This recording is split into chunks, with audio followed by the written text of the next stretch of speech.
বেগুনকে সবথেকে খারাপ সবজি বলে, এটা না জানা থাকলে এটা সত্যি কথা। কিন্তু বেগুন দিয়ে কত সুন্দর রেসিপি তৈরি হয়, যেমন বেগুন ভর্তা আর এই দই বেগুন বানানোর জন্য এখানে নিয়েছি একটা বেগুনটাকে গোল করে কেটে নিয়েছি। নুন হলুদ লঙ্কার গুঁড়ো মাখিয়ে নিলাম।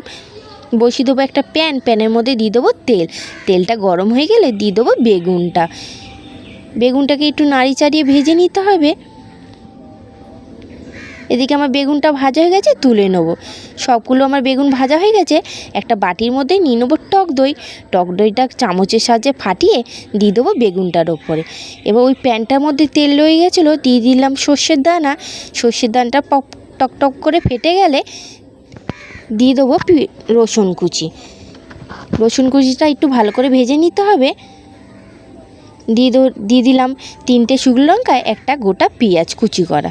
একটু নাড়ি চাড়িয়ে দিয়ে দেবো নুন, আবার একটু নাড়িয়ে দিয়ে দেবো কাশ্মীরি লঙ্কা 1 চামচ। দিয়ে একটু ভাজা হয়ে গেছে, এবার তুলে নিয়ে দিয়ে দিলাম ওই বেগুনটা করে রেখেছি তার ওপরে। খেতে দারুণ হয়েছিল, তোমরা একবার বানিয়ে দেখো দই বেগুন।